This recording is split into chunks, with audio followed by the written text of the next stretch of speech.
에스라 3장.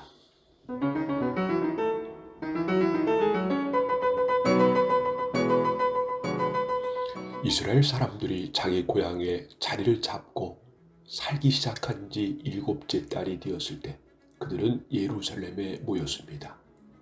요사닥의 아들 예수아와 그의 동료 제사장들과 스알디엘의 아들 수룹바벨이 모여서 하나님의 제단을 쌓기 시작했습니다. 그 제단은 모세 율법에 적혀있는 대로 태워드리는 제물인 번제물을 바치는 제단입니다. 그들은 주변에 사는 다른 나라 백성들을 두려워했지만 제단을 다시 쌓는 일을 게을리하지 않았습니다. 그리고 아침 저녁으로 그 위에 여호와께 번제물을 바쳤습니다. 그런 뒤에 율법에 적혀있는 대로 초막절을 지켰습니다. 그들은 절기 기간 동안 날마다 정한 수대로 희생 제물을 바쳤는데 초막절이 끝난 뒤에도 그들은 번제물과 달의 첫날에 드리는 초하루 제물과 여호와께서 명령하신 온갖 절기의 제물을 바쳤습니다. 그리고 여호와께 기쁘게 드리는 예물도 바쳤습니다. 7째 달 첫날에 그들은 여호와께 번제물을 바쳤습니다. 그러나 아직 성전의 기초는 놓지 않은 상태였습니다. 그 뒤에 그들은 돌 다듬는 사람과 나무를 다루는 사람에게 돈을 주어 일을 시켰습니다. 시돈과 두루의 여러 성에 음식과 포도주와 기름을 보내주고 레바논에서 육과 항구까지 백향목을 실어오게 했습니다. 그 일은 페르시아 왕 고레스가 허락하였습니다. 그들이 예루살렘에 있는 하나님의 성전에 돌아온 지 2년째 되는 해인 둘째 달에 스알디엘의 아들 수룹바벨과 요사닥의 아들 예수아가 일을 시작했습니다. 그들은 동료 제사장과 레위 사람들과 포로 생활을 마치고 예루살렘으로 돌아온 사람들은 모두 일을 시작했습니다. 그들은 20세 이상 된 레위 사람을 뽑아서 여호와의 성전 짓는 일을 맡겼습니다.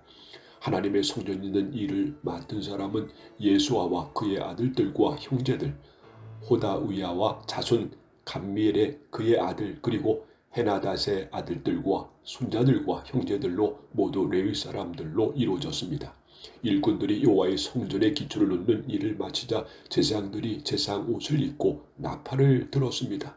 레위 사람들과 아삽의 아들들도 제금을 들고 모두 자리를 잡았습니다. 그리고 이스라엘 왕 다윗이 말한 대로 여호와를 찬양했습니다. 그들은 찬양하고 감사하며 여호와께 노래했습니다. 여호와는 선하시며 이스라엘에 대한 사랑은 영원하시다. 그러자 모든 백성도 성전의 기초를 놓은 것을 보고 여호와를 찬양했습니다. 그러나 나이 든 제사장과 레위 사람 각 집안의 지도자들은 큰 소리로 울었습니다. 왜냐하면 그들은 솔로몬 왕 때에 처음 지었던 아름다운 성전을 기억하고 있었기 때문입니다. 그들은 지금 놓여진 이 성전의 기초를 보고 큰 소리로 울었고 다른 백성들은 기쁨에 겨워 소리를 질렀습니다. 백성이 내는 소리가 너무 시끄러우므로 기쁨에 겨워 지르는 소리와 슬퍼서 우는 소리를 구분할 수 없었습니다. 그 소리는 멀리서도 들렸습니다.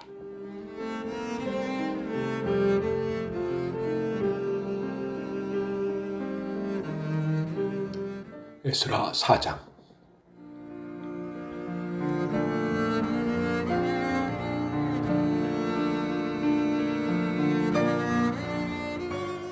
유다와 베냐민의 족들은 돌아온 포로들이 이스라엘의 하나님이신 여호와를 위해 성전을 짓는다는 이야기를 듣고 수룹바벨과 각 집안의 지도자들에게 와서 말했습니다. 성전 짓는 일을 우리도 돕게 해 주시오. 우리도 당신들의 하나님을 섬기고 싶소.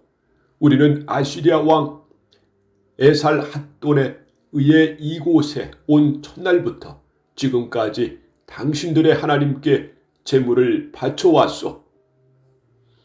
그러나 수룹바벨과 예수아와 이스라엘의 지도자들이 대답했습니다.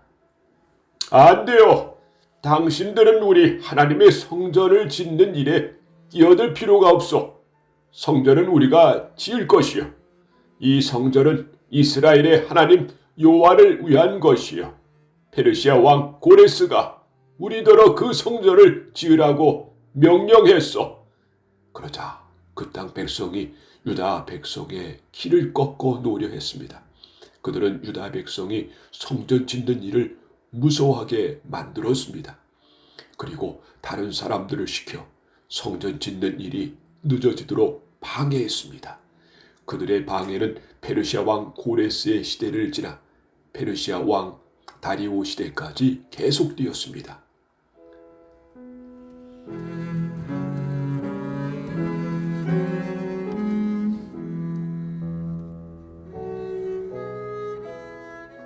아수에르가 왕이 되자 그 적들이 유다와 예루살렘 백성을 고발하는 편지를 썼습니다. 그 뒤에 아닥사시다가 왕이 되자 비슬람과 미드로닷과 다부엘을 비롯한 무리들이 페르시아 왕 아닥사시다에게 편지를 썼습니다. 그 편지는 아람어로 적혀 있습니다. 총독 르훔과 서기관 심세도 아닥사스다 왕에게 예루살렘을 고발하는 내용의 편지를 썼습니다. 그 편지에는 총독 르훔과 서기관 심세와 다른 보좌관들 곧 재판관들과 중요한 관리들뿐만 아니라 디나와 아바삭과 다블레와 아바세와 아렉과 바빌로니아와 수산과 대해와 엘람 사람들의 이름이 적혀 있습니다. 그리고 오스남발이 쫓아낸 사람들의 이름도 함께 쓰여 있습니다. 그들은 오스납발이 사마리아 성과 유프라데스 강 서쪽의 다른 지방에서 살게 한 사람들입니다. 그들이 아닥사스다 왕에게 보낸 편지의 내용은 이러합니다. 유브라데스 강 서쪽 지방에 사는 왕의 종들이 아닥사스다 왕에게 드립니다. 왕이시여, 왕께서 저에게 보낸 유다인들을 기억하실 줄로 압니다. 왕도 아시겠지만 그들은 예루살렘으로 가서 왕의 명령을 어기고 저 악한 성을 다시 짓고 있습니다. 그들은 성벽을 다시 쌓고 기초를 다시 놓고 있습니다. 아닥사스다 왕이시여, 장차 무슨 일이 일어날지 왕께서도 아셔야 합니다. 만약 예루살렘이 지어지고 그 성벽이 고쳐지고 나면 예루살렘은 아무런 세금도 내지 않을 것입니다. 그렇게 되면 왕께서 거두어 드리는 돈도 줄어들 것입니다. 우리는 나라에 충성을 다할 것을 맹세했기 때문에 왕에게 그러한 명예롭지 못한 일이 생기는 것을 보고만 있을 수 없습니다. 그래서 왕께 그 사실을 알려드리려고 이 편지를 쓰는 것입니다. 왕이시여, 이전 왕들의 기록을 살펴보십시오. 그러면 예루살렘 성이 반역의 성이라는 것을 발견하게 될 것입니다. 예루살렘은 왕들을 괴롭히던 곳이고 페르시아가 다스렸던 다른 지역들까지 피해를 입혔던 곳입니다. 오래전부터 그곳은 반역을 일삼았습니다. 그 성이 멸망한 것도 그 때문입니다. 아닥사스다 왕이시여, 이 사실을 아셔야 합니다. 이 성을 다시 짓는 일과 성벽 보수 작업이 끝나게 되면 왕께서는 유프라데스 강 서쪽 지방을 다 잃게 될 것입니다. 그러자 아닥사스다 왕이 이런 답장을 보냈습니다. 총독 롬과 서기관 심세에게 그리고 그들과 더불어 사마리아에 사는 모든 백성과 유브라데스 강 서쪽 지방에 있는 다른 사람들에게 보낸다. 너희들 모두 평안하기를 바란다. 그대들이 보낸 편지는 번역하여 잘 읽어보았다. 내가 옛 기록을 찾아내라고 명령하여 알아본 결과 예루살렘은 오랫동안 반역을 일삼던 곳임이 드러났다.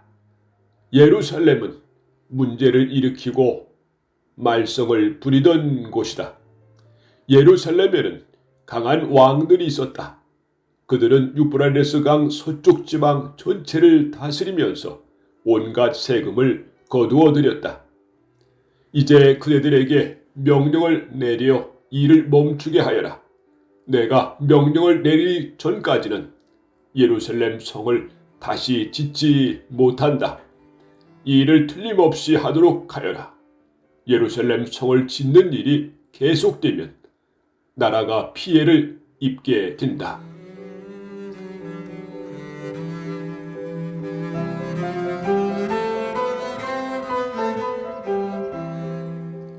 르훔과 서기관 심세와 다른 사람들이 이 편지를 읽었습니다.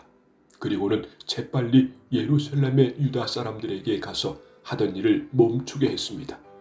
그리하여 예루살렘에서 하나님의 성전을 짓는 일이 페르시아 왕 다리오 2년까지 중단되었습니다.